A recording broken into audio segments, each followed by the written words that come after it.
tiempos donde el Parlamento parece que vuelve a coger un poquito de ritmo, pero decía Rousseau que qué tontos los ingleses, que creen que son libres porque votan, cuando solamente son libres una vez cada 4 años, e insistía Rousseau en el contrato social que se representa lo que no está presente, y si tú representas al pueblo, el pueblo es que no está. Después hemos tenido un par de siglos donde primero reclamando a los especialistas, los que saben del cuerpo social se tienen que encargar de la cosa pública.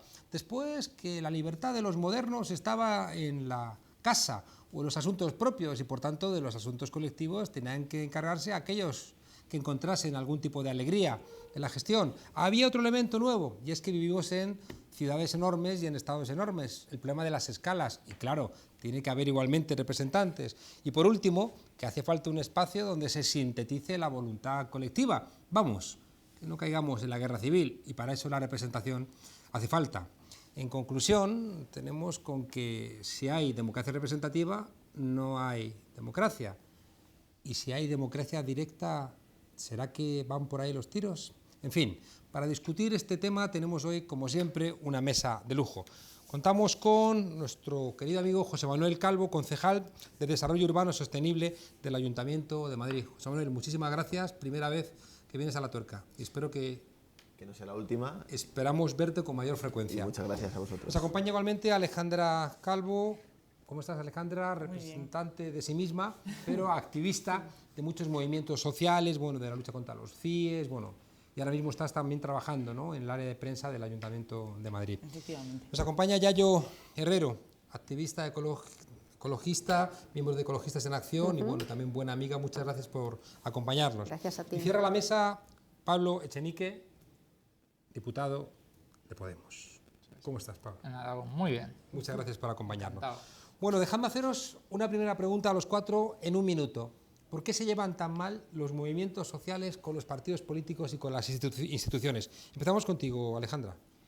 Vale, yo en primer lugar no comparto que se lleven tan mal. O sea, me da la sensación de que hay un diálogo entre movimientos y las instituciones. Lo que pasa es que venimos de una tradición de enfrentamiento y entonces ahora estamos, me da la sensación, una época de redefinición con respecto a ese diálogo entre movimientos e institución, donde los actores, los diferentes actores que hay en la sociedad se están recolocando a la hora de dialogar entre ellos. A mí no me da la sensación de que haya ese enfrentamiento tan fuerte. Vamos. Estupendo. Yo creo que cuando en mayo del 2011, muchos teníamos la sensación de que aquellos movimientos, aquella gente que estaba en las plazas reivindicando otra democracia acabaría representando buena parte de esa voluntad, pues intuíamos que eso podía generar disrupciones, tanto en las instituciones como en los propios movimientos. Ahora que ya ese cambio parece que se ha hecho efectivo y que efectivamente pues, buena parte de ese movimiento ha pasado a ocupar otro papel en la vida social de nuestro país, pues sí que se entiende que esto está generando pues, disrupciones, ruido. Yo identifico que hay movimientos que todavía no han encontrado su lugar, igual que hay seguramente activistas que todavía no nos encontramos cómodos en lo que es toda la burocracia institucional, ¿no? Tengo la sensación, utilizando un poco la metáfora que a veces empleas de la película Matrix, cuando Neo entra en el agente Smith, no sé si recordáis la escena. Neo muta al agente Smith, pero también el agente Smith muta a Neo. Entonces yo creo que estamos en un proceso de mutación mutua, valga la redundancia, en el que instituciones y movimientos sociales están reconfigurándose entre sí. Estupendo. ¿Pablo? Sí, yo creo que por varios motivos. Creo que hay un motivo que tiene que ver con las reglas del juego. En los movimientos sociales hay pocas reglas y cuando los movimientos se incorporan a algo que tiene algún mimbre de la forma partido, empiezan a haber normas, y no te digo ya cuando se entra en una institución en la cual no solamente hay normas, sino que son el resultado de décadas de fosilización de una normativa que está diseñada con un fin muy concreto, que es la perpetuación de los intereses de las élites, ¿no? Entonces yo creo que hay una transición de un espacio muy poco regulado a uno muy regulado o bastante regulado, y en el cual las normas a lo mejor no coincidan en objetivos con los objetivos de los movimientos. Y en segundo lugar, creo que hay un problema que apuntabas en lo que has comentado al principio, un problema de representatividad. Los movimientos, excepto algunos muy recientes, que yo creo que son la clave del cambio que estamos viviendo, como el 15M o como las marchas de la dignidad, tienden a ser temáticos, ¿no? Tienden a defender una cosa concreta, en un tema concreto, en un aspecto concreto de la política. Sin embargo, las fuerzas políticas tienen que ser, por definición, multitemáticas, ¿no? Tienen que representar a toda la sociedad, ¿no? Y eso también hay un choque ahí entre consenso, que es más fácil de llegar en un movimiento que defiende únicamente el derecho a la vivienda, que en un partido o en algo parecido a un partido que tiene que defender un montón de cosas y un montón de temas a la vez, y donde aparecen, por supuesto, más contradicciones. Estupendo, gracias. Yayo. Sí, a ver, yo me voy a referir a lo que ha sido un poco la dinámica general de los movimientos sociales y las instituciones, ¿no? En cierto modo, un movimiento social surge y se articula alrededor de un problema o tensión estructural que se percibe con la institución o en la sociedad, es decir, que su motivo de nacimiento es precisamente porque existe una tensión estructural, algo que se considera que no está tratado o que incluso puede ser causado por la propia institución. Es decir, que nacen ya de por sí con una dinámica de reivindicar, de construir, confrontar, desobedecer o simplemente reconstruir. Entonces, hay un elemento esencial de lo que motiva el nacimiento de un movimiento social, que suele ser la contestación a algo, y normalmente a una dinámica institucional, ¿no? Dentro de esto, pues está, muchas veces yo estoy de acuerdo con lo que planteaba Pablo, ¿no? Que muchas veces tienen que ver con movimientos de carácter temático, pero a veces no. Incluso a veces hay movimientos que pretenden establecer una disputa de la hegemonía o económica o cultural global, es decir, hay movimientos como el movimiento feminista que no atienden una cuestión sectorial, sino que abordan las relaciones estructurales dentro de la sociedad, y es un tema de toda la sociedad. Desde el ecologismo social a veces nos sucede un poco lo mismo, que lo que abordas es la dinámica de cambio de modelo productivo, ¿no? Entonces, normalmente ha habido una tensión importante porque lo que motiva que la gente se articule en un movimiento social es precisamente alguna carencia o la necesidad de alguna confrontación con la propia institución, sin entrar luego en qué pasa cuando a las instituciones llega gente más cercana a lo que estamos, que creo que implica reconstruir esa relación movimiento social institución, ¿no? Pero lo tradicional ha sido que, claro, muchos movimientos sociales, su razón de ser es precisamente la confrontación, el poner freno o impulsar cambios dentro de la propia institución. Déjame plantearos una pregunta que yo creo que es difícil, ¿no? Yo no sabría muy bien cómo responderla. Los movimientos sociales surgen porque los partidos políticos, que son los que están gestionando el Estado en nuestro actual modelo de Estado de partidos, no están cubriendo un asunto determinado. Y los movimientos pasan, de alguna manera, a reivindicar esa carencia, ¿no? Donde el Estado ve orden, ellos ven una injusticia y por tanto se ponen en movimiento. Eso implicaría que los movimientos sociales casi por definición van con el ritmo de emancipación de la historia. ¿Se puede hacer esa afirmación? Porque eso situaría siempre a los movimientos como una vanguardia de transformación emancipadora y democratizadora, y al Estado, bueno, como a los partidos políticos que lo gestionan, como un lugar sospechoso. ¿Se puede hacer esta afirmación, Hanna? Desde mi punto de vista, sí. En general, los movimientos sociales han sido puntas de lanza. Pero hoy en día lo son. Porque estoy diciendo que estoy pensando, por ejemplo, en que en algunos lugares Estados Unidos te monta revoluciones de colores. O ahora entraremos seguramente, resulta que en Madrid o en Barcelona o en Santiago o en sitios donde no está gobernando el poder tradicional, te pueden montar un pequeño movimiento social al cual se le va a presuponer una moralidad y luego resulta que es una cuña para intentar tumbar un gobierno de cambio.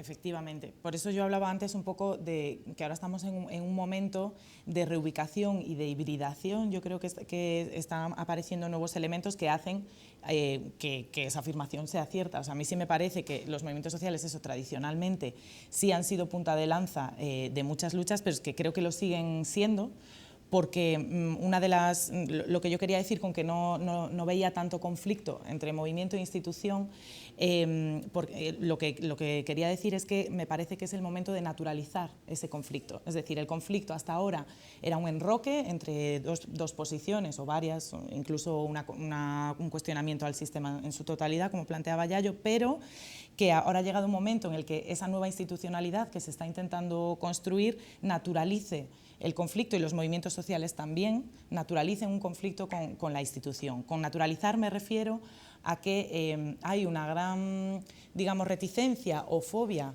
a esos enfrentamientos que puede haber, y creo que no debemos tenerla, ni desde un lado ni desde otro, sino que hay que encararlos y entender que el papel desde las instituciones, lo que toca ahora es efectivamente enfrentarse a esos conflictos, pero de una manera totalmente diferente a como se ha hecho ahora, precisamente porque vamos a coincidir en muchas de las cosas y se da una posibilidad de alianza, y en otras cosas que no vamos a coincidir es muy interesante que haya, digamos, ese... iba a decir vigilante, pero es un poco, es también, no naturaliza el conflicto eso, pero sí un elemento que mire qué es lo que estás haciendo, que diga, que apruebe, que concilie, que no, que critique. O sea, sí que es un actor social que puede ser guía perfectamente, ¿no? Claro, yo coincido con Hanna en que venimos de una situación, los últimos 25 o 30 años, en los que la institución se ha ido rigidizando, se ha ido alejando. La institución o sus ocupantes se han ido alejando de la gente, se han ido alejando de determinados planteamientos emancipadores, como decías, y esos movimientos han sido de alguna manera el contrapeso a toda esa rigidización, a toda esa dinámica que nos ha llevado a la situación actual de cambio reivindicado por gran parte de la población. Pero vemos el caso contrario, por ejemplo, en algunos países latinoamericanos, vemos el caso muy claro en Brasil, ¿no? Cuando a Dilma le montan una serie de manifestaciones, yo creo que son manifestaciones sustentadas o reivindicadas por una serie de movimientos sociales, que son movimientos sociales como tal en su configuración, pero desde luego que sus reivindicaciones creo que no pasan por ir a escenarios de mayor emancipación, sino en todo caso de revertir determinadas conquistas sociales de redistribución de renta, ¿no? Entonces yo creo que el movimiento social per se no es vanguardia. Creo que hay movimientos sociales que se han planteado como vanguardia y han impulsado cambios en las instituciones, y hay movimientos sociales que lo único que plantean pues es una vuelta al pasado, ¿no? Y yo creo que ahí está la disyuntiva. Claro, pero os lo planteo al revés. Hemos visto en muchos lugares, en América Latina es muy evidente, cómo movimientos sociales apoyan estructuras institucionales, a partidos políticos, a gobiernos, y los gobiernos terminan siendo devorados por las estructuras representativas. Cuando Marx y Engels tienen que poner un adjetivo al Estado en el Manifiesto Comunista, lo llaman el Estado moderno representativo. Y esa condición de la representación, al final es inevitable que unos pocos representen a todos. Y al final, ¿qué dices? ¿Con quién me reúno? ¿Con un grupo de vecinos o con los alcaldes? ¿A dónde atiendo? ¿A un grupo de ciudadanos o voy a la radio o a la televisión? ¿Con quién trabajo? ¿No? ¿Con representantes sindicales o con los trabajadores de una fábrica? Y al final la lógica de representación te convierte en un representante donde la gente desaparece. Sí. Sí. A ver, yo comparto, y tenemos ejemplos aquí ahora mismo. Aquí ha habido movimientos sociales que son movimientos organizados alrededor, por ejemplo, de movilizaciones que suponían quitar, digamos, soberanía a las mujeres sobre su propio cuerpo. Hemos visto movilizaciones, por ejemplo, alrededor de reivindicaciones que son marcadamente fascistas o racistas. Es decir, que obviamente el movimiento social, sin más, sin calificativo y sin sujeto, digamos, sin sustrato ético o político detrás, puede tener naturaleza muy distinta. Entiendo que pues, todas las personas que estamos aquí, cuando estamos hablando de movimiento social, hablamos de un movimiento que coloca la vida digna, igualitaria y en condiciones de equidad en el centro como política de emancipación, y en ese sentido sí que parece que son movimientos sociales que en un momento determinado puedan impulsar o puedan ser catalizadores de cambio, pero también puede suceder lo otro de forma clara, ¿no? Y en cuanto a con quién te reúnes, con quién dejas de reunirte, yo creo que una cosa, yo no estoy en las instituciones, ¿no? Pero ahora mismo yo creo que todos y todas tenemos amigos y amigas, compañeros de militancia que están en las instituciones y más o menos conoces algo de las dificultades que hay detrás, ¿no? Y en instituciones, además, como decías tú, José Manuel, que tienen 20 o 30 años de un comportamiento extremadamente rígido, lo que sucede es que hay todo un régimen, un marco de procedimientos, toda una estructura de funcionamiento que está diseñada para que nada pueda cambiar.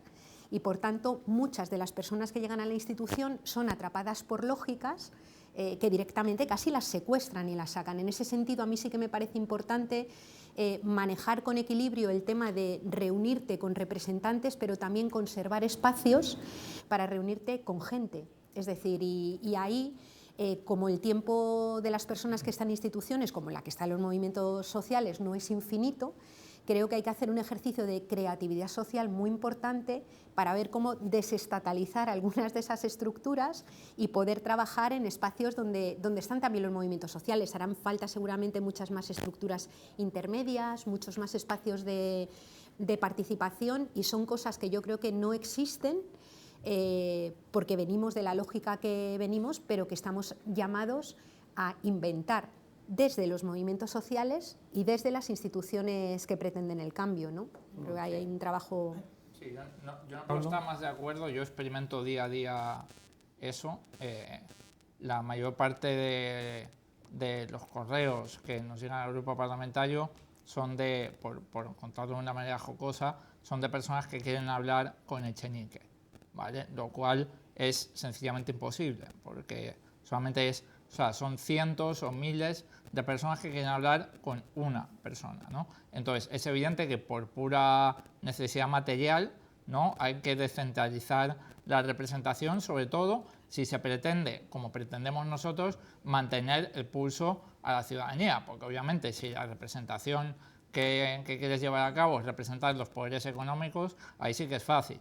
Te reúnes con la COE, te reúnes con un par de lobbies y se acabó, ¿no? Pero si de verdad quieres tomarle el pulso a la sociedad y hacerlo bien, no queda otra que descentralizar la representación. Respecto a lo que preguntabas de si son vanguardia, ¿no? Los movimientos, a mí me vienen a la cabeza dos cosas.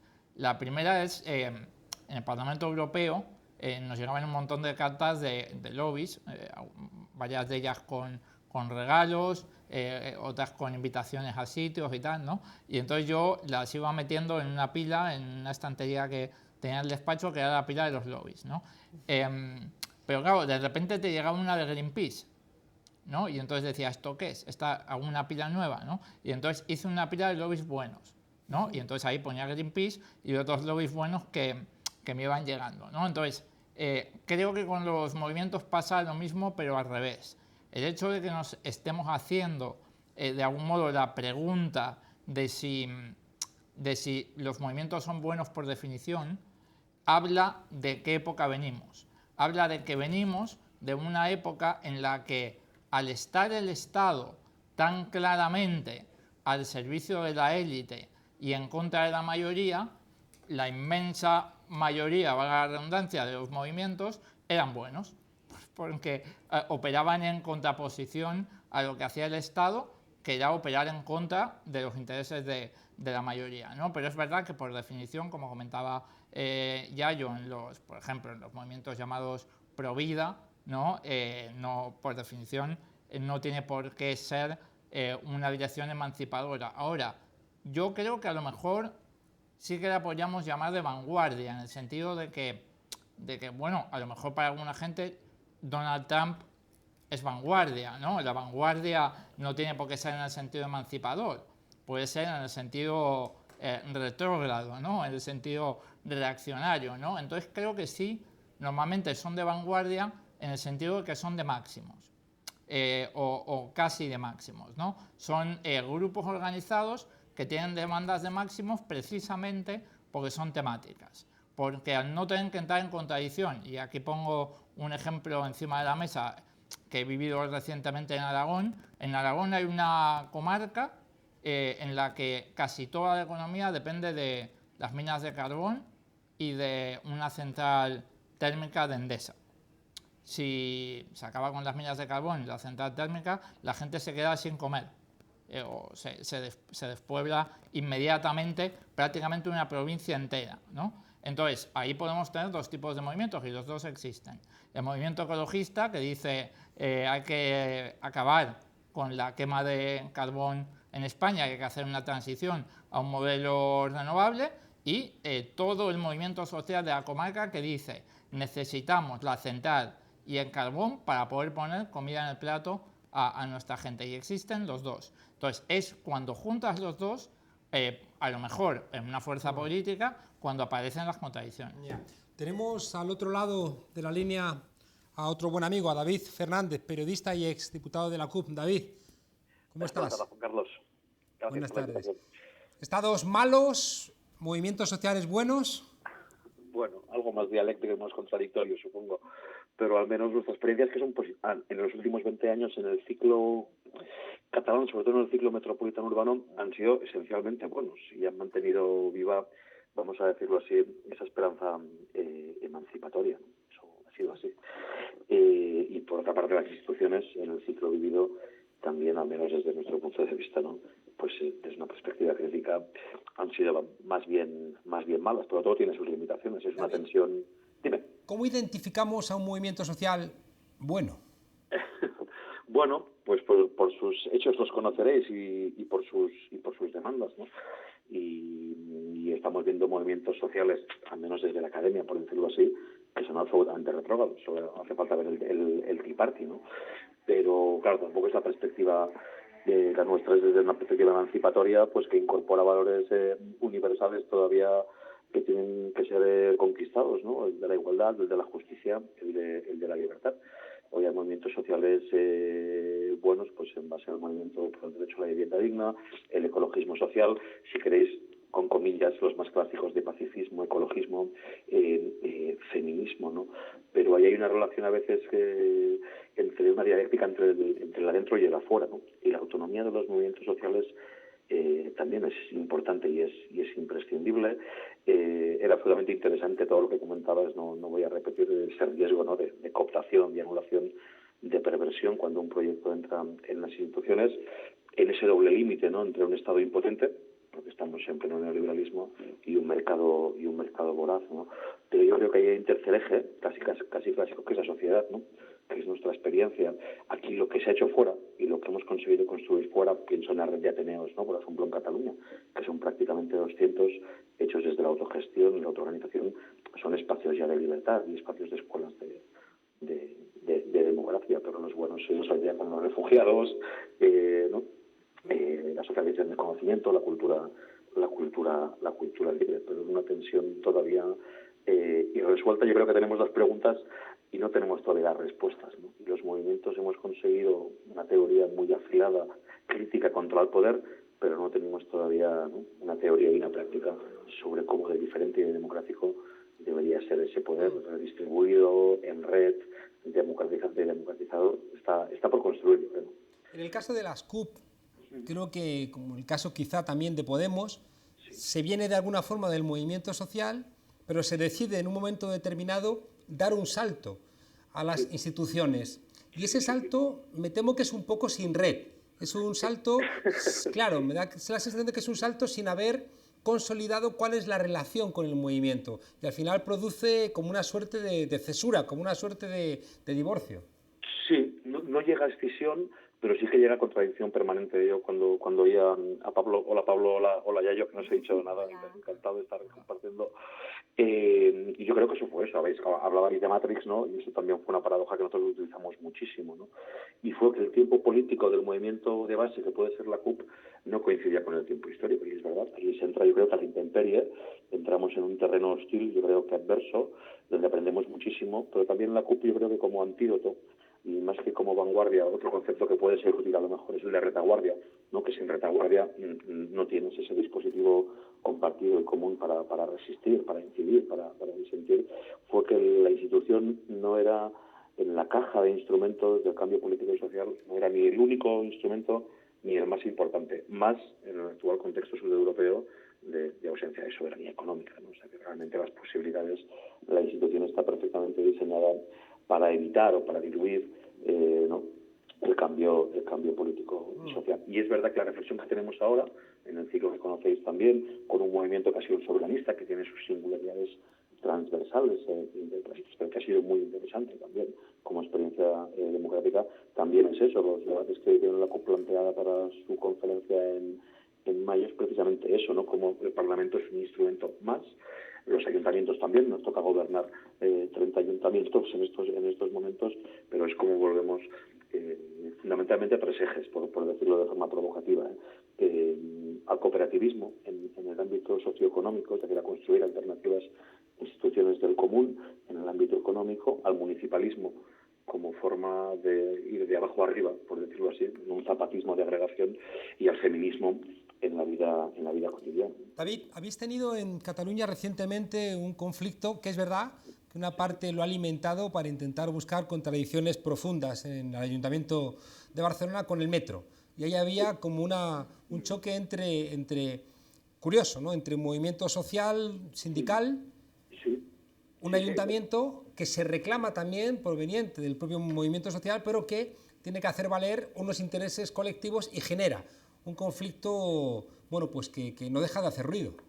Sí, yo creo que eso es, y lo digo con todo el cariño, ¿no? entre predicar y dar trigo, ¿no? Entonces, una cosa es nuestras aspiraciones y después cuando entras en la institución, pues cómo cuesta cambiar, en este caso, una estructura como Transportes Metropolitanos de Barcelona, con unas lógicas partitocráticas que vienen del pasado, con gente colocada de lo que, ¿no? lo que llamaríamos partitocracia, con 350 personas fuera de convenio, y cómo realmente ves las limitaciones de las posibilidades de impulsar un cambio desde dentro, ¿no? Porque el sistema es bastante sutil y está bastante perfeccionado, incluso como ese espejo del tiempo pues te sitúa en posiciones, ¿no?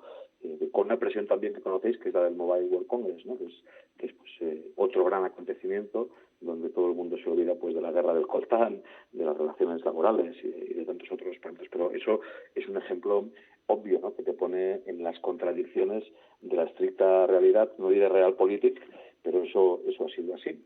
Espacios y voces que seguramente hace 2 años, ¿no? estaban dando apoyo. Nosotros hemos dado apoyo a esa huelga solidariamente, pues cuando tienes que gestionar una empresa pues de 5.000 trabajadores, se complican las posibilidades, en este caso ya materiales, porque es un debate sobre todo salarial, de incremento salarial. La plantilla pedía un incremento del 8%, el ayuntamiento ofrecía un cambio progresivo del 1 al 3, si no recuerdo mal, pero es la viva expresión de eso, de cuando llegas a la gestión institucional. Yo creo que es bueno, sin tensores por la izquierda, como diría Pavese o como diría Pacheco, ¿no? Corremos el riesgo, ¿no? Corremos el riesgo de que la máquina nos devore. Bueno, pues muchísimas gracias, David. Seguimos aquí dándole vueltas. Seguramente vamos a tener que experimentar hasta que encontremos fórmulas. Ensayo y error, ¿no? Eso creo que es...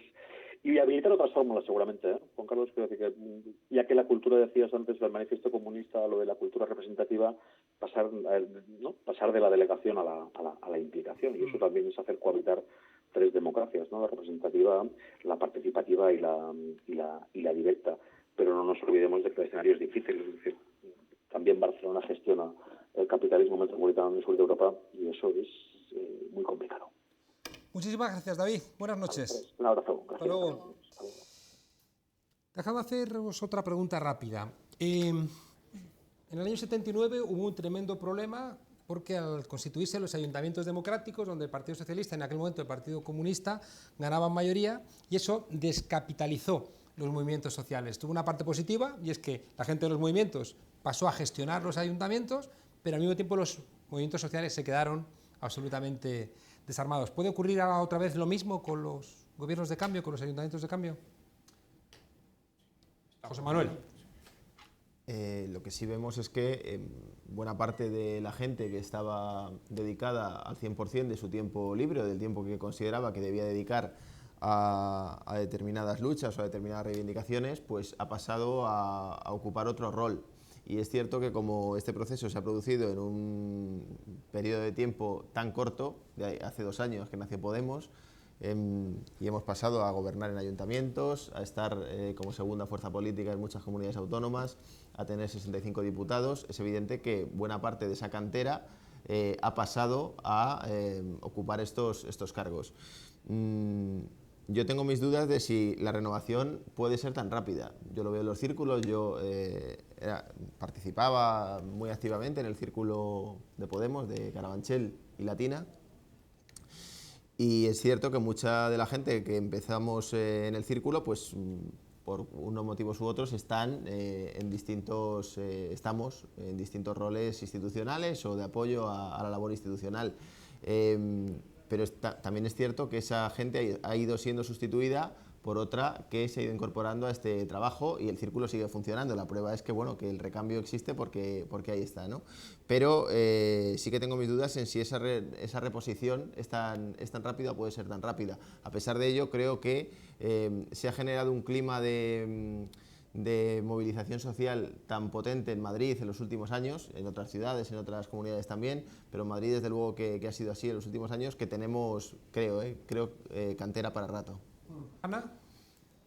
Bueno, yo creo que sí es cierto que hay tanto a través de partidos como del propio movimiento municipalista en las ciudades, etcétera, sí que hay ese desplazamiento. Aún así, me parece que hay una fortaleza obvia en los movimientos sociales, ya sin hacer las distinciones de buenos y malos que hacíamos antes, pero creo que las estructuras se mantienen, que siguen siendo emisores de opinión, etcétera. Sí creo que hay ahora mismo, por ese periodo que señalaba antes, hay cierta ley del silencio, entre comillas, porque el asalto institucional, pues como señalaba Yayo, al final son compañeros y compañeras que están dentro y que tú vienes de estar con ellos en movimientos sociales, en diferentes espacios, Ojalá, ¿no? en Madrid ha habido cierta beligerancia. Yo creo que José Manuel ha sufrido también, ¿no?, como concejal de urbanismo, cierta beligerancia por parte también de movimientos sociales que supuestamente forman parte también del proyecto que ha sostenido este ayuntamiento. Sí, pero a mucha distancia de la que tenía, digamos, un gobierno del Partido Popular. A lo que me refiero. ¿Lo ves así, José Manuel? Creo que hay una distancia Bueno, sustancial, desde luego. Yo diría que antes hablábamos de la representación, ¿no?, y de quién se arroga esa representación. Yo creo que sí que sigue habiendo movimientos sociales que quieren de alguna manera arrogarse la representación o arrogarse determinados papeles, que es cierto que cuando los ayuntamientos del cambio, el Ayuntamiento de Madrid ha entrado en las instituciones y ha planteado determinadas transformaciones dentro de estas instituciones y ha cambiado el orden de jerarquía de los temas, pues yo creo que han perdido, algunos se sienten desubicados. Y ahí sí que, pongo un ejemplo muy tonto, ¿no?, seguramente bastante simple, pero que creo que ejemplifica bien lo que ha sido esto, ¿no? Cuando nosotros ponemos en marcha un proceso de transformación de la Plaza de España, porque nos parece que, no tanto porque sea seguramente la plaza que más transformación necesita o que más renovación necesita en Madrid, teniendo en cuenta que es una ciudad que ha sido abandonada en los últimos años, sobre todo en cuanto a actuaciones en el espacio público, pero sí que nos parecía que había que coger un banderín de enganche para que la ciudadanía visibilice algunas de las actuaciones que se están planteando, ¿no? Se plantea un plan estratégico de mejora del espacio público, pero se quiere ejemplificar en la intervención en Plaza de España y se pone en paralelo un proceso participativo donde se pretende que todo el mundo que quiera decir algo sobre la Plaza de España pueda decirlo. Se cuelgan en la web una serie de documentos, una serie de informaciones, pero se abre en paralelo una encuesta en la que puede participar cualquier ciudadano. Y sí que vemos que hay determinados movimientos sociales, movimientos que han abanderado la lucha en contra del urbanismo especulativo que ha practicado el Partido Popular en los últimos, seguramente en todos sus años de gobierno. 25 años. En los últimos 25 años, pues que de alguna manera se sienten desubicados porque dicen, no, es que somos nosotros los interlocutores con los que el ayuntamiento tiene que pactar, tiene que discutir cómo se debe hacer la reforma de la Plaza de España, ¿no? La encuesta no tiene ningún sentido porque la gente, si no está informada, no puede participar, cuando es una encuesta que cualquiera que entre en la web, aprovecho para anunciar, decidemadrid.es, cualquiera puede ver que es una encuesta bastante naif en cuanto a que tú puedes muy intuitivamente contestar a esas preguntas, ¿no? Pero se sienten de alguna manera atacados en su hegemonía para opinar y para discutir de determinados temas, ¿no? Yo lo que creo, que en concreto, ya que pones el ejemplo de Plaza de España, lo que creo es que estamos más bien en la lógica que señalaba David Fernández, del ensayo-error. Entonces, es imposible que los proyectos que lanzamos sean perfectos por definición. Y entiendo que es interesante, tanto para mejorar incluso la función pública, que haya voces críticas que señalen cosas que consideran carencia, etcétera. Probablemente haya choque de hegemonías en términos de quién emite el urbanismo crítico en la ciudad, quién emite esa opinión, etcétera. Pero a mí me gustaría mucho más, me parece más interesante poner el foco en la institución, es decir, cómo precisamente lo que reflexionábamos antes sobre la representatividad, ¿no? Es decir, que no sintamos como ataque, sino que como ataque una interpelación directa de movimientos sociales, porque es un proceso que se está haciendo entre muchos actores. En ese sentido, se desharía un poquito la dicotomía institución-movimientos, porque hay un mito del superhombre, bastante masculino además, que nos ataca y que es muy simbólico en las instituciones, que hace que nos arroguemos, uso este plural, que nos arroguemos, digamos, la representatividad de la gestión, cuando en realidad deberíamos de estar operando en la deconstrucción de ese mito, ¿no? Entonces, sí, efectivamente, yo represento y es necesario en términos de contrato social, pero voy a buscar mecanismos de difusión tanto de responsabilidades como de agencia, ¿no? Y ese es el camino que yo creo se debe de recorrer desde las instituciones, y eso pasa muchas veces por esa naturalización del conflicto de la que yo hablaba antes. Sí. A ver, por empezar por la pregunta que tú hacías, si hay riesgo de cooptación o no hay riesgo de cooptación, yo creo que el riesgo existe. Es decir, que cuando de repente muchas personas pasan a la institución y pasan del movimiento social, obviamente se pasa a jugar otro papel bastante diferente y a estar además, sobre todo cuando se llega a las instituciones, en posición a veces de extrema debilidad, como se llega a veces donde el tiempo te es comido, digamos, por la propia lógica institucional, y encima tienes que estar respondiendo a un ataque, a un proyecto político desde fuera, un ataque feroz, defendiéndote permanentemente, pues las personas que pasan allí, desde luego son personas que son quitadas, digamos, de la lógica del movimiento social, ¿no? Luego hay un tema también importante, es decir, a mí, por ejemplo, en Ecologistas nosotros eso no lo hemos sufrido mucho, porque al menos en la estructura de Madrid, que es la que yo más, ahora que estoy más en la de Madrid y no tanto en la estatal, realmente ha sido muy poquita gente la que ha pasado a la institución, y entonces no tenemos la sensación de que el movimiento, de que la institución se haya comido, también porque yo creo que lo hemos abordado con bastante tiempo y guardando bien las distancias y los espacios para que eso no nos pudiera pasar, ¿no? Yo creo que es verdad que hay una tasa de reposición que puede regenerarse con el movimiento social, pero yo quería decir que en los movimientos sociales también hay institucionalidad, es decir, un movimiento social es también una institución en el sentido de que es un conjunto de reglas, hay conocimiento, hay experiencia, y no es tan fácil reponer el conocimiento y la experiencia cuando se pasa a la institución y dejas de jugar el papel en el otro lado. Es decir, que el movimiento social, y yo creo que en concreto muchos de los movimientos sociales que tenemos son movimientos que también disputan hegemonía, que crean conocimiento alternativo, y que eso está encarnado en personas que tienen un bagaje que cuando deja de estar a disposición del movimiento, el movimiento se resiente, ¿no? Entonces, bueno, pues ese riesgo existe, y yo creo que es muy importante tenerlo y acotarlo, porque, como decía David, la separación o la autonomía entre el movimiento y la institución es importante. Es importante para la institución que quiere ser transformadora y para el movimiento social, ¿no? Y en cuanto al tema de cuando atacamos con cierta beligerancia, claro, nosotros hemos sido por ejemplo, de los movimientos que le hemos dado bastante caña al área de urbanismo, ¿no? Con alguno de sus proyectos, con otros no, ¿no?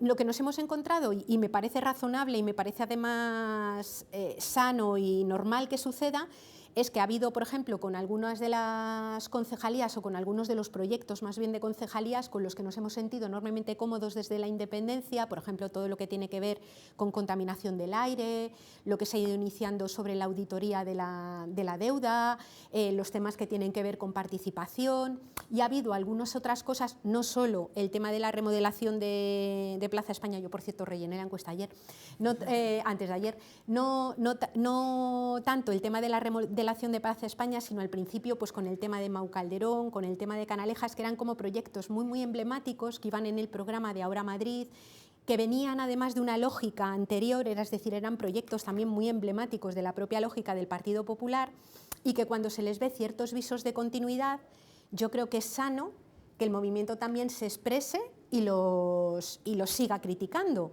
Y me parece sano, y creo que incluso, yo entiendo que al principio, hasta que se reacomodan las posiciones, son complicadas, ¿no? Pero si yo fuera concejala, me encantaría que hubiera un movimiento social articulado que no me dejara escaquearme de las cosas que han ido en un programa, ¿no? O sea, creo que es sano. Le damos un minuto por alusiones a José Manuel y alguna palabra a Echenique. Sí. A mí me parece que es muy sano y desde luego no será por nuestra parte, Claro. quienes nos opongamos a eso, al contrario. De hecho, yo creo que si este ayuntamiento es ejemplar en algo ya, es en la cantidad de espacios de participación que ha abierto, no solo el área de desarrollo urbano, evidentemente, sino todas las áreas y todos los concejales que vamos a los actos a los que se nos invita y damos explicaciones permanentemente, ¿no?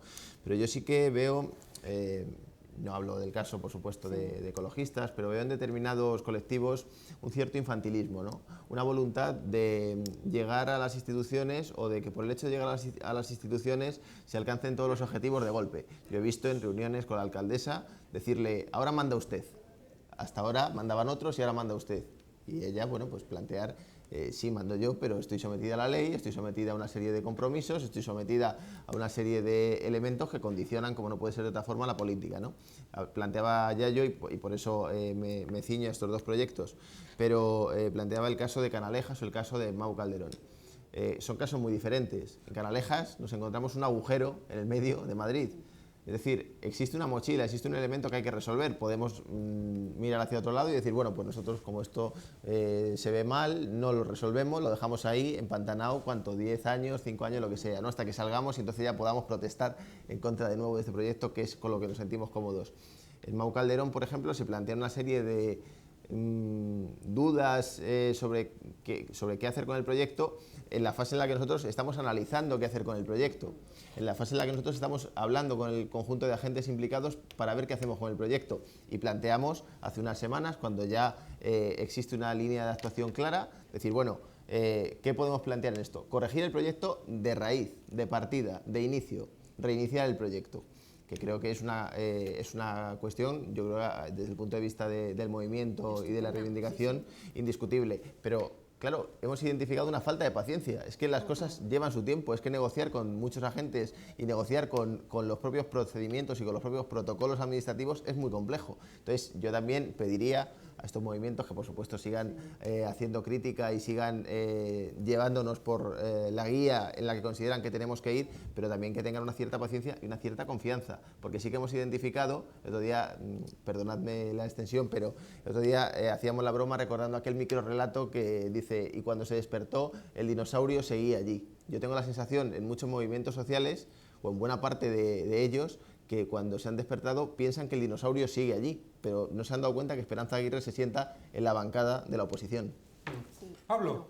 Sí, la primera parte, cooptación de cuadros o de personas formadas en los movimientos por parte de las instituciones, yo creo que sí, o sea, es evidente que está pasando y que eso quita, como muy bien explicaba Yayo, sabiduría, experiencia, que es difícilmente reemplazable, aunque haya cantera y aunque vaya llegando gente nueva, porque llega con experiencias distintas, ¿no? Entonces, no es una renovación perfecta. El otro día, en un debate de estos que organiza tu primo, el de la coleta, se decía una cosa muy interesante, que yo me quedé con ello, que es, básicamente, es decir, bueno, los grandes partidos que defienden a los poderosos, que defienden a los que mandan, tienen un lugar para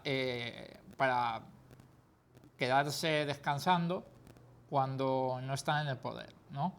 Que es las grandes empresas, esencialmente, ¿no? O sea, estas puertas giratorias, además de para que se jubilen, ¿no?, sirven para que, bueno, pues cuando el PP pasa a la oposición y de repente pierde 5.000 contratos de libre designación, ¿no? Por ahí, que debe haber calculado Soraya, pues tienen un lugar en el sector privado para estar esperando a que vuelva a ganar. Pablo, ¿no? escucha a la gente Sí. decir que hay ciertas posiciones dentro de los movimientos sociales que son una suerte de puerta giratoria de gente que se ha encontrado ya cómoda en ese espacio y quiere, como planteaba antes José Manuel, representar ese espacio, ser hegemónico y que nadie haga ni su trabajo ni le cuestione su razón de ser.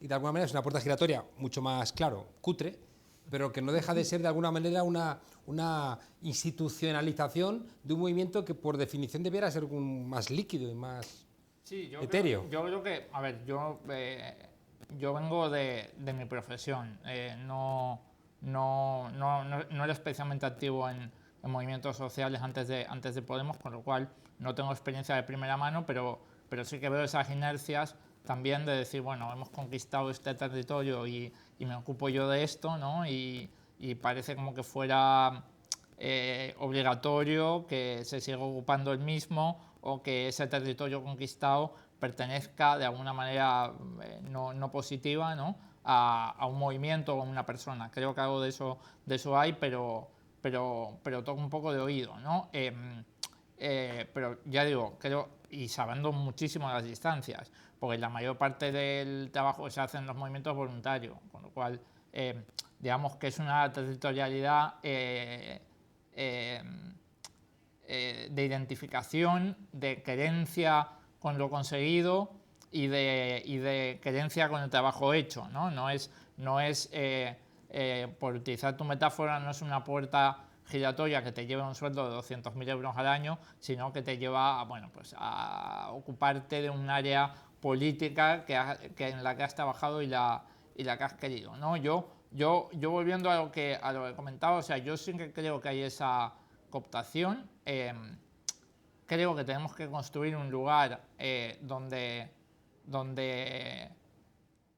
esperar y cuidarnos cuando a lo mejor las cartas electorales vengan mal dadas, y me parece que los movimientos sociales temáticos no son precisamente ese lugar, porque hay algunos temas que se pueden solucionar. Es decir, si la Marea Blanca lucha por la no privatización de la sanidad y de repente pues hay un gobierno que dice sanidad pública 100%, pues la Marea Blanca se va a ir a casa, ¿no? Entonces la Marea Blanca no puede ser el lugar donde esperes cuando la marea baja, ¿no? Yo sí que creo que tenemos que construir algún tipo de movimiento ciudadano, social, que esté siempre ahí cuando le vaya bien a las fuerzas emancipadoras, pero también cuando no, y que sea generalista, porque si no, esa cooptación en los periodos de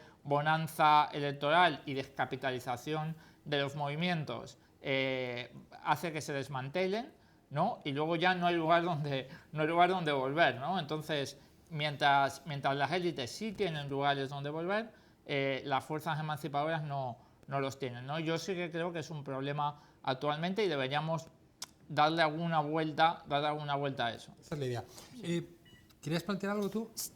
Bueno, quería una cosita muy, muy rápida, o sea, que quizás los problemas un poco de falta de paciencia y de confianza, la forma de resolverlos es probablemente iniciar el diálogo de una forma más rápida. O sea, yo creo que o más clara, ¿no? Venimos de una dinámica, y sobre todo además con los procesos especulativos donde la generalidad o el grueso, digamos, de lo que hemos venido viviendo durante las últimas décadas ha sido la que ha sido, ¿no? Y se han conformado los movimientos de resistencia pues de una determinada manera, y a veces yo creo que a lo mejor pues la falta de alguna aclaración, aunque yo entiendo la dinámica en la que estáis metidos de vorágine, ¿no? O quizás la ambigüedad de algunos discursos pues pueden alimentar o generar la desconfianza y alimentar esa impaciencia. Es decir, y probablemente en los dos ámbitos tengamos que construir, ¿no? Yo creo que es posible que los movimientos tengamos mucha impaciencia, y a veces a mí me da también la sensación de que se puede generar, o sea, y no lo estoy planteando en este caso en concreto, se puede estar planteando también cierta prepotencia en el momento de estoy, no hablo o no saco el tiempo o lo que fuera, ¿no? Que yo yo creo que eso es importante. Y luego, al hilo de lo que estabas diciendo tú de los movimientos un poco como más temáticos, yo estoy convencida de que muchos movimientos, por eso al principio planteaba que surgen cuando hay una tensión estructural, un conflicto social, muchos movimientos deberían nacer con el objetivo de desaparecer en algún momento, cuando, digamos, Esa es la lógica, consigo mi objetivo y desaparezco. Sería la lógica. Otra cosa distinta, y lo ponías tú antes con el ejemplo que ponías de los trabajadores del carbón y del movimiento ecologista, otra cosa distinta es que a veces, y planteo la autocrítica para el propio movimiento ecologista, no seamos capaces de plantear las cosas en el nivel de complejidad que tienen, ¿no? Quiero decir que si en Aragón surge el debate del carbón y a la vez tienes pues la dinámica de inundaciones, hoy se inundaba otra vez Aragón, igual que hace justamente un año, por las dinámicas que vienen derivadas del cambio climático, lo juntamos con la pérdida, por ejemplo, del olivo que se produce fruto del cambio climático y lo abordamos desde la perspectiva de las transiciones justas para los trabajadores y trabajadoras, creo que tenemos una dinámica más amplia, es decir, es colocar y ser capaz de construir colectivamente dónde están los problemas de fondo. Es decir, yo creo que a nadie se le hubiera ocurrido salir a la calle a reivindicar los puestos de trabajo de los escoltas después del alto al fuego de ETA, porque socialmente teníamos clarísimo que el alto al fuego de ETA era una cosa buena en sí misma y que obviamente el mantenimiento de esos puestos de trabajo, porque volviera a una dinámica de violencia, hubiera sido una cosa absolutamente aberrante, ¿no? Si la dinámica del cambio climático la tuviéramos incorporada como problema global, central y extendido que es, probablemente tendríamos más elementos para abordar todas esas dinámicas con más complejidad, ¿no? José Manuel, un minuto. Solamente un comentario muy breve respecto de la ambigüedad que a veces se achaca a determinados discursos, ¿no? Que lo planteaba ya yo. Yo creo que también hay movimientos que no se dan cuenta de que nosotros no solamente hablamos para los nuestros entre comillas, es decir, que nos han votado en Madrid 520.000 personas. Y esas 520.000 personas tienen sensibilidades muy diversas. Muchas de ellas comparten buena parte, lógicamente, de los planteamientos de estos movimientos, otras son absolutamente indiferentes a ellos y otras ni siquiera los comparten, ¿no? Cuando se plantea un discurso político desde la institución, yo creo que hay que ser también muy cuidadoso con esa cuestión, porque si no podemos caer en el error de hablar solo para los nuestros y que finalmente, dentro de 4 años, nos acaben votando únicamente los nuestros si es que no votan, porque a lo mejor se enfadan por el camino por alguna cuestión que no les parezca correcta según estamos trabajando. Luego hay otra cuestión que es fundamental, que son cuando tú estás, una cosa es el discurso que puedes tener desde la institución pero en la oposición y otra cosa es el discurso que puedes tener desde la institución gobernando, porque cuando tú gobiernas tienes además que asumir los compromisos, los derechos adquiridos, la posibilidad de demandas, de reclamaciones, etcétera, que todo eso se puede desencadenar por una declaración mal hecha, por una metedura de pata en un medio público y puede venir de ahí una reclamación, es decir, de un administrado que tiene sus derechos. Entonces, pero eso la gente de los movimientos sociales lo podemos entender muy bien, si se explica. Claro, es decir, sin justificar determinadas actitudes que creo que los gobiernos del cambio no han tenido en cuanto a su capacidad de transparencia, de diálogo, de asistir a todos los espacios, a todos los foros a los que se nos invita, pero sí que creo que también es otro elemento que hay que tener en cuenta a la hora de valorar esta cuestión, ¿no?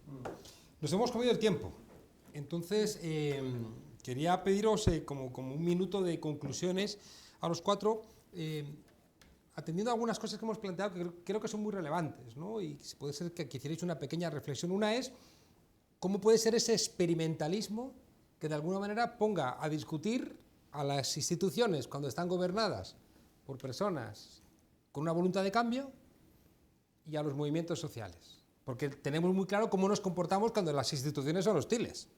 Y eso incluso refuerza el movimiento porque te confrontas. Pero cuando la institución, supuestamente, es amiga, ¿cuál es ese experimentalismo para podernos poner en discusión? Hay otro elemento que también lo ha planteado José Manuel. ¿Estudia los movimientos? ¿Hacen una reflexión de realmente cuál es el estado de la cuestión? ¿O crees que solamente porque eres generoso, porque no cobras, porque estás dedicando tu tiempo, ya tienes razón? ¿O eso no basta? Y por tanto los movimientos también tendrían que hacer un esfuerzo, igual que alguien que tiene que representar un área de urbanismo, un área de cultura o un área de cualquier cuestión, en un parlamento, en un ayuntamiento o en cualquier otro espacio. y a poder ser cuando gobernemos, que espero sea pronto, la gente que viene de los movimientos sociales. El tercer elemento es en qué medida damos respuesta al hecho también incontrovertible que en unas elecciones vota mucha más gente de la que participa en los movimientos sociales y que por tanto hay una legitimidad de la voluntad de participar en un hecho colectivo que a menudo no ocurre en los movimientos sociales y que por tanto hay un elemento que también reclama una discusión. Y por último también en qué medida, aunque eso tendría que ver con el experimentalismo, cuáles son los canales de comunicación claros y evidentes para que no haya ningún tipo de cortocircuito, como el que de alguna manera hemos visto que ha ocurrido con el tema del metro en Cataluña, con el tema de los titiriteros en Madrid y con algunos temas de urbanismo, con temas donde no tendría que haber habido ese desencuentro, pero que de hecho lo ha habido y ha perjudicado profundamente a los gobiernos, ayuntamientos de cambio, porque los enemigos están muy atentos, tienen las maquinarias, tienen los medios de comunicación para cualquier tipo de discrepancia convertirla en un profundo problema. Entonces, vuestro minuto de conclusiones, Hanna. Vale, yo creo que dentro de la institución hay un diálogo constante entre una responsabilidad institucional, que es un poco la que planteaba José Manuel, y una responsabilidad transformadora, que tiene que ver con el proyecto y con el tipo de objetivos que nos hemos planteado al hacer el asalto institucional. En ese diálogo, para que se entienda bien y para que las comunidades con las que se convive en la ciudad de todo tipo lo entienda, tenemos una necesidad de relato súper fuerte. Y ese relato tiene diferentes niveles. Hay un relato que es para la mayoría, porque un ayuntamiento, por ejemplo, gobierna para toda una ciudad, te hayan votado o no, tiene una responsabilidad institucional en ese sentido. Hay otro que tiene que ver con tus votantes, hay otro que tiene que ver con las comunidades cercanas o lo que podríamos llamar los movimientos sociales que han acompañado ese asalto y que han estado en él, y otro que tiene que ver ya con la comunidad más cercana y súper afín, difícilmente crítica, ¿no? Entonces, esos diferentes relatos hay que articularlos y hay que buscar nuevos formatos para articular ese relato. Lo que seguro no puede ser es aislarnos por el miedo al ya clásico síndrome que podríamos llamar síndrome PSOE, que no puede ocurrir lo que ocurrió en los años 80, ¿no? No puede ocurrir exactamente de manual, descapitalización, asalto institucional, ese peso de la responsabilidad institucional que nos aplasta, nos convertimos en institución y hay una asimilación súper fuerte que es continuista con el statu quo. Eso seguro sabemos que no puede ocurrir. Entonces ahí tenemos que experimentar con ensayo-error, tiene que haber una imaginación de institucionalidad súper fuerte, o sea, no podemos quedarnos atrapadas en las cadenas de la responsabilidad institucional. Lo que tenemos que operar, lo que tiene que operar ahí es una imaginación política súper fuerte, y eso solo va a ocurrir seguro, o bueno, es una hipótesis en la que yo creo, con las comunidades inteligentes que hay en los territorios, y eso, los movimientos sociales están dentro de esas comunidades inteligentes sin duda. Gracias, Hanna. José Manuel. Yo creo que efectivamente hay que ensayar fórmulas de comunicación innovadoras. En el Ayuntamiento de Madrid, volviendo de nuevo a nuestra experiencia, ya se han puesto en marcha algunas de ellas, ¿no? Yo creo que todo lo que se está haciendo desde el área de participación, de transparencia, de gobierno abierto, pues es algo que, aunque es bastante modesto desde el punto de vista de la transparencia, si comparamos nuestra situación a nivel global, es decir, hay otros países mucho más avanzados en este ámbito, pero creo que respecto de lo que había es absolutamente vanguardista. En concreto, desde mi área, por ejemplo, hemos puesto en marcha también varias iniciativas que creo que van en la línea de abrir esas instituciones a la gente, ¿no? A la gente y al resto de grupos políticos. Os pongo un ejemplo o un par de ejemplos muy sintéticos, pero creo que muy claros de esto. Los expedientes de urbanismo no eran públicos hasta las 48 horas antes de ser presentados en comisión. ¿Por qué? Bueno, pues es lo que exige el reglamento, ¿no? Nosotros abrimos eso, lo planteamos una apertura de ese plazo a una semana y además que vengan los técnicos de los grupos de oposición a un acto abierto donde discutan con nuestros técnicos y donde podamos valorar eso. Un instrumento de transparencia clara. Hasta ahora no se había utilizado una figura que está en el reglamento del Pleno, que es la audiencia pública, para hablar de aquellas cuestiones, y así lo recoge el reglamento, que son representativas, que son importantes para toda la ciudad de Madrid. Y nosotros, con ese formato de audiencia pública, hemos convocado mesas abiertas para discutir varios proyectos ya que son relevantes para la ciudad, ¿no? El más significativo seguramente el Desarrollo Norte, la llamada Operación Chamartín, donde hemos creado una mesa con todos los colectivos implicados asociaciones de vecinos, colectivos profesionales, colegio de arquitectos, de ingenieros, por supuesto la empresa que ha sido convocada, aunque a veces ha rechazado nuestra invitación, y los técnicos del ayuntamiento, donde destripamos esos informes a los que se hace referencia, esas condiciones del proyecto, ¿no? Yo creo que se están dando pasos, pero desde luego hay todavía mucho ensayo y error, como decía Hanna. No obstante, me parece que, bueno, que la línea va por ese camino, ¿no? Por cada vez más apertura, cada vez más diálogo, cada vez más transparencia y, desde luego, y es algo de lo que yo creo que podemos presumir y hacer gala, asistir a todos los actos a los que se nos invita para dar las explicaciones oportunas. Creo que hasta ahí, creo que ese como primer paso es un hecho diferencial respecto del anterior. Gracias, José Manuel. Pablo.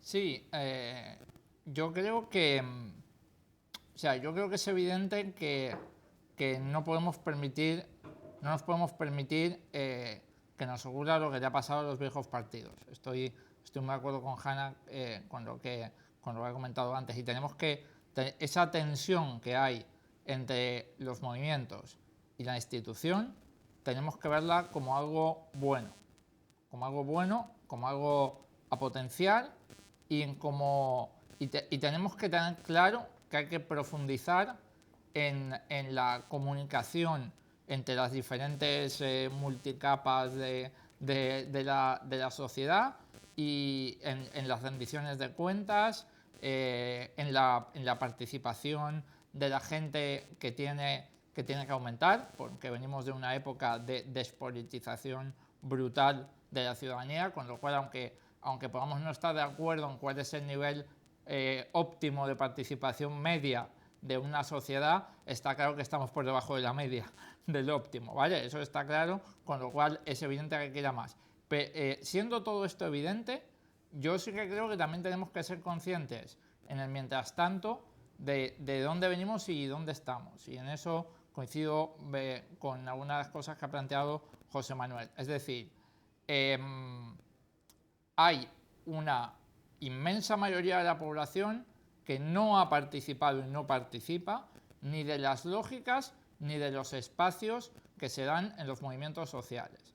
Por lo tanto, hay códigos de comunicación que son incompatibles con esa mayoría, aunque sean sentido común y práctica diaria en los movimientos sociales. Y si queremos poner las instituciones al servicio de la gente, tenemos que ganar elecciones y tenemos que interpelar a la mayoría social. Y eso a veces pasa obligatoriamente por abandonar de manera voluntaria ciertos códigos de comunicación que son sentido común en los movimientos sociales. ¿Por qué? No porque sea lo que queremos. Lo que queremos es que tengamos una ciudadanía en la que la pedagogía ya esté hecha, en la que esas redes de comunicación ya estén montadas y en que no haga falta que exista esa tensión discursiva. Pero la situación actual es que esa tensión está. Y creo que mientras alcanzamos esas mayores cotas de comunicación y de participación, tenemos que no caer en el infantilismo de que la sociedad tiene que pensar cómo piensa una vanguardia, una vanguardia buena, si me permite, volviendo a la dicotomía inicial, que existe en un movimiento social. Creo que tenemos que tener eso presente. Gracias, Pablo. Yayo. Sí, bueno, en el tema del experimentalismo, yo creo que cuando te pones a tratar de reconstruir relaciones entre una institución a la que ha llegado gente que a priori es de la nuestra, hablo desde la perspectiva de los movimientos sociales, y del propio movimiento social, hay que innovar en la forma en la que se construye esa relación, ¿no? Por un lado, por la parte de la institución, y lo habéis señalado vosotros, y yo estoy bastante de acuerdo, y creo, vamos, en concreto en el caso de Madrid se nota de forma evidente, ¿no?, que amplificar un poco la comunicación, la parte de transparencia, la cultura de rendir cuentas, de explicar, de participar en los actos, de explicar también, a veces no tratando de justificar cosas con unos argumentos que no son, sino explicando simplemente los límites, los contratos, cómo te ata la propia institución, que eso es una cosa perfectamente entendible por parte de la gente de los movimientos sociales. Y por parte del movimiento social, pues tenemos que aprender a pasar de una lógica, que es la que hemos aprendido y en la que hemos trabajado, de la confrontación y de poner freno, a una lógica también de la construcción desde la independencia, ¿no? Entonces, ese doble camino, yo creo que es importante hacerlo, y creo que en los últimos meses hemos tenido experiencias buenas y malas en ambos sentidos, ¿no? Por parte, yo diría, tanto de la institución como de los movimientos sociales, que nos tienen que hacer pensar. O sea, que yo creo que ese tema está ahí de forma clara. Y luego, por otro lado, sí que me parece importante que en una tarea compartida llamar la atención un poco sobre la disputa de la hegemonía cultural, que hay que hacerla con paciencia, ¿no? ¿Por qué? Porque es verdad que uno, cuando llega a la institución, llega votado por un montón de personas y responde, y tiene que responder a todas las personas, ¿no? Pero el PP piensa exactamente lo mismo, y disputando la hegemonía cultural ha conseguido que durante décadas montones de personas de las clases populares voten sistemáticamente contra sus propios intereses, ¿no? Entonces, digamos que ese elemento, aunque pensemos en el gobierno para las mayorías, tenemos que ser conscientes de que dentro de las mayorías hay importantes diferencias de clase, importantes diferencias en términos de procedencia, de relaciones patriarcales, y formamos parte de un proyecto que apuesta por la emancipación. Y al final, en un planeta físicamente limitado, con tiempos limitados, gestionar la democracia o profundizar la democracia en mucho tiene que ver con gestionar los límites, ponerle freno a quien más tiene y posibilitar la emancipación, no hablo solamente en términos materiales, de una forma más amplia, ¿no? Y eso no está exento del conflicto. Entonces hay que trabajarlo, yo creo que con mucha pedagogía popular, siendo consciente de que eso requiere tiempos, que requiere pedagogía. Yo creo que, por ejemplo, ahí Podemos ha dado una importante lección en el tema de cómo manejar los discursos y cómo explicar las cosas de otros modos para poder llegar a esas mayorías. Otros movimientos no lo hemos conseguido, aunque otros movimientos también hemos ido dando nuestros pasitos, y hace unos años nadie hablaba de límites del planeta, y ahora mismo a casi nadie, aunque solo sea dentro de lo políticamente correcto, se le olvida decirlo, ¿no? Y simplemente un matiz nada más, es decir, puede que haya movimientos sociales que sean infantilistas, ¿no? Pero yo quiero plantear que a veces, detrás de esconderte, detrás de la idea del infantilismo de la izquierda o del infantilismo de los movimientos sociales, hay también el parapetarte, digo, que puede haber a veces el parapetarte en un discurso que no rinde cuentas o que no te confronta con la propia contradicción que sientes al llegar a la institución, ¿no? Entonces, bueno, yo creo que ambas cosas las tenemos que manejar. Muchísimas gracias, Yayo. Cuando le pedí a mi padre, siendo niño, que me enseñara a nadar, me agarró por un brazo y por una pata y me tiró Pedagogía a mitad de la piscina. No me extraña que terminara votando a Vox. Cuando le pedí a mi madre que me enseñara a montar en bicicleta, si yo iba, me dejaba, pero si me caía, me agarraba. Es la diferencia, seguramente, entre el paternalismo y el maternalismo. La píldora roja, cantaban los chicos del maíz, está llena de alfileres, pero es la que se compadece con nuestra condición de homo sapiens, es decir, con gente pensante que no se puede hacer el loco. Es verdad que vivimos en un siglo donde la crisis es la característica. Lo viejo no termina de marcharse y lo nuevo no termina de llegar. Y vamos a tener que convivir durante mucho tiempo con contradicciones que tenemos que hacerlas creativas, porque quien pretenda tener la verdad seguramente se equivoca. Y seguramente vamos a encontrarnos dentro de esas contradicciones creativas con una tensión irresoluble entre los movimientos y las instituciones, donde tendremos que ir poniéndolas en discusión, en tensión constantemente, sabiendo que en el corto plazo no hay alternativa a 200 años de democracia representativa y a 500 años de capitalismo. Ha habido momentos de la historia donde las contradicciones no han sido creativas. Estoy pensando el 18 de julio del 36, donde la gente salió a la calle a decirle a las instituciones que se repartieran armas. No se hizo y tuvimos 40 años de una dictadura militar. Otro ejemplo claro es la relación entre Allende y los movimientos sociales. Con imágenes de Salvador Allende y el Frente Popular y aquella situación, nos despedimos hasta la semana que viene, aquí, en La Tuerca. Ya saben, la única tertulia, sin miedo y con memoria. Hasta la semana que viene o hasta dentro de unos días. Nos vemos.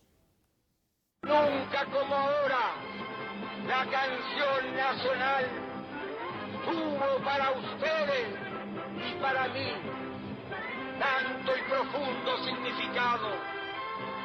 En nuestros discursos lo dijimos, somos los herederos legítimos de los padres de la patria y juntos haremos la segunda independencia, la independencia económica de Chile.